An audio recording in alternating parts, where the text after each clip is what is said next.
Good Friday morning. Thanks for listening.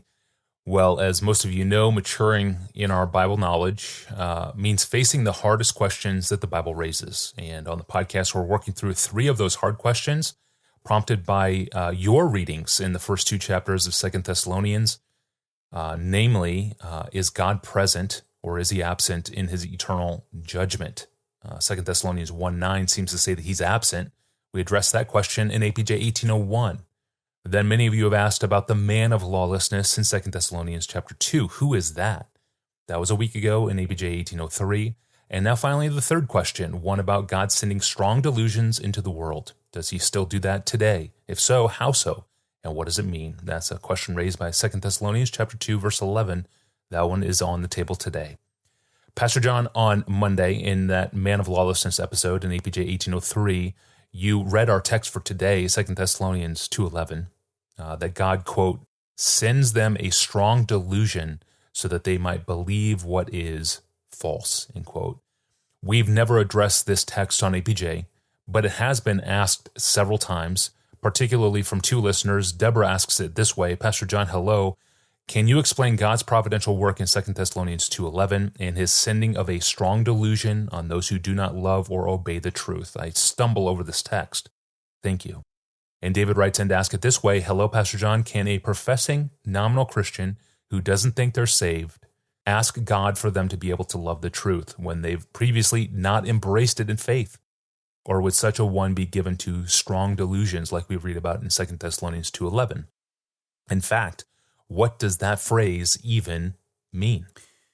So both Deborah and David are asking about the meaning of God's sending a, quote, strong delusion, unquote, on people at the end of the age in connection with the man of lawlessness and the great deception that Satan works through him just before the Lord's coming. And David, more specifically, is asking about whether a person in the midst of this kind of deception can cry out to God with any hope of acceptance that God would enable him to love the truth when in previous times he stiff-armed it. So let's get the text in front of us. It really is a sobering text, and in some ways a surprising one in the way it talks about deception and truth and pleasure. At least I've learned a lot about the nature of saving faith and the nature of deception in this text. So here's the few verses. This is verses 9 through 12 of 2 Thessalonians 2. The coming of the lawless one, that would be the final manifestation of Antichrist just before the return of Christ. The coming of the lawless one is by the activity of Satan with all power and lying signs and wonders, and with all deception of unrighteousness. Now, that's not yet the strong delusion from God, but rather the deception from the lawless one. Okay, so we haven't even got yet to God's kicking in with deception. Here you have the satanic deception for those who are perishing because, now that's important because this is happening before God's strong delusion. Deceived because they did not welcome the love of the truth in order to be saved. Therefore, and that's crucial, therefore God sends them a strong delusion so that they may believe what is false in order that all may be condemned who did not believe the truth but had pleasure in unrighteousness. Now let's see if we can put some of these pieces together. It's true that there are passages in the Bible that ascribe to God the right and the power to decide from eternity who will believe and who will not. But this is not one of those passages. This passage only traces unbelief back to the resistance of the human heart to welcome a love for the truth. Now that's a strange phrase, welcome a love for the truth, but it's a literal translation. Verse 10 says they are perishing because they did not welcome a love or the love of the truth in order to be saved. In other words, this is a worse indictment than saying they did not welcome the truth in order to be saved. They were not just resistant to the truth, they were resistant to a love for the truth. This is a love issue in the human heart. They didn't want truth in their head. They didn't want love for truth in their heart. They were totally resistant. It reminds us of Ephesians 4:18, where Paul traces unbelief down to the bottom of the human problem, which is not ignorance, he says, but hardness.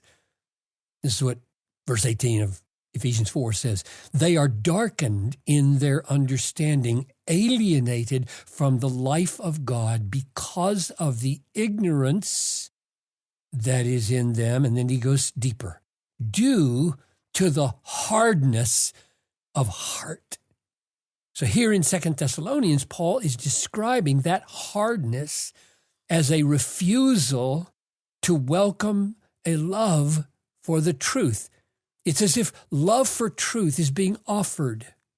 And the human heart says, no, not only do I not want truth, I do not want to love the truth. I don't want truth in my mind. I don't want love in my heart.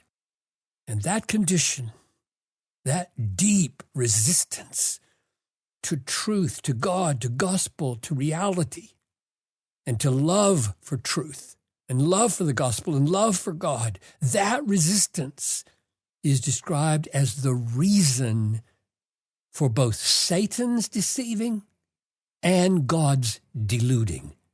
It says, Satan, in the form of this lawless one, comes with, quote, deception of unrighteousness for the perishing, and then it says, because they refuse to love the truth.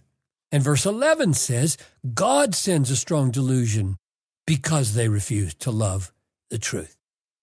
So Paul doesn't explain how God does this, that is, how he sends this delusion. It may well be that God does it by means of removing all the barriers to that satanic deception. There are many places in the Bible where God governs the acts of unrighteous men and demons in order to achieve his righteous purposes. So this is not unusual. It's as if God would say, okay, if you want to love falsehood and love unrighteousness instead of loving the truth, I'll see to it that your delusion is overpowering.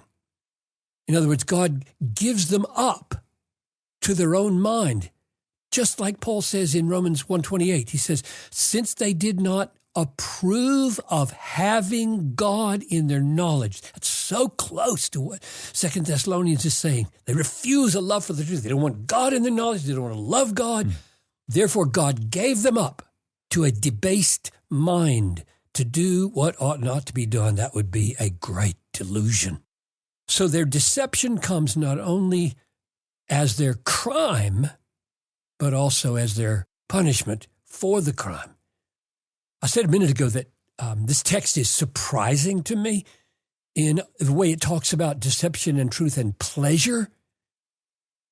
Looking at this idea of pleasure helps get at David's question, his other question that we haven't touched on yet, about whether we can pray to God to deliver us from deception and delusion when up till now we haven't welcomed the love of the truth. We've been resistant to it. Are we hopeless? What's surprising is the way pleasure figures into this text. Verse 12 says that the reason people are condemned is because they, quote, did not believe the truth, but instead had pleasure in unrighteousness. What an interesting contrast. Believing versus pleasure. Full of implications. Back in verse 10, their deception is called deception of unrighteousness. So I put it together like this. Their unwillingness to welcome a love for the truth was owing to their love for, that is, their pleasure in unrighteousness. I love it. I love it. I find pleasure in it. This was their most basic condition, deep, deep heart love, heart delight, heart pleasure in unrighteousness. And since the truth stands over against unrighteousness, that more basic love for unrighteousness prevented them from loving the truth. So at the root of our human condition is a strong pleasure in sin, strong preference, gladness, delight.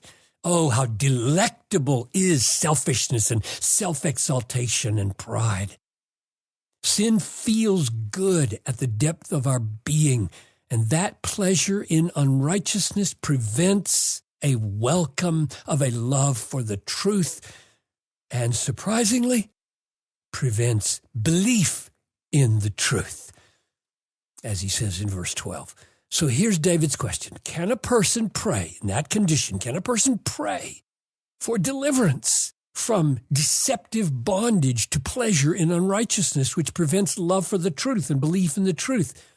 And my answer is yes. In fact, the bondage is so great that God is the only one who can cause a reversal of this dreadful bondage. That's what has to happen. And so that's how we ought to cry out in desperation for God to act in our lives and in the lives of those we love who are blind to this. Remember, in the book of Lamentations, oh my goodness, this is encouraging. Lamentations, the most horrible book in the Bible in one sense because of the descriptions of the devastation of the apple of God's eye, Jerusalem. It says in chapter 4, verse 11, the Lord has afflicted Jerusalem for the multitude of her transgressions. So you would think, this is hopeless. She's under judgment. But here's how the book ends. The book ends, Lamentations 5:21. Cause us to return, O Lord, that we may return. What a prayer. What a prayer. That's the same way people pray in Jeremiah 31:18. Cause me to return and I will return. Same thing in Psalm 80 verse 3. Cause us to return, O God. Ultimately, I don't think it matters whether Satan is deceiving or God is deluding. It's not hopeless to cry out, oh God, I cannot change my heart. It's hard. It's lifeless. It's cold. And it takes pleasure in unrighteousness. Oh God, do anything. Do whatever you have to do to take out my heart of stone. Cause my heart to find pleasure in your truth, your gospel, yourself. If you don't do it, oh God, I am undone. I don't think that's a hopeless prayer. Yeah, not a hopeless prayer at all. Thank you, Pastor John. And Deborah and David, thank you for the excellent Bible questions. We love to get Bible questions, even hard ones. Send those to us. You can ask the hardest Bible questions you have, or search our growing archive to see if we've already addressed it. Or you can subscribe to the podcast and listen along in real time. Do all of that at desiringgod.org/Ask Pastor John. Well, what's the key to knowing and doing the will of God in our lives? That's always a great question. It's always a question that we get in the inbox. It's always relevant. And so we're going to address it again when we return on Monday. I'm your host, Tony Reinke. We'll see you back here in a few days. Thank you for listening and have a wonderful weekend. We'll see you soon.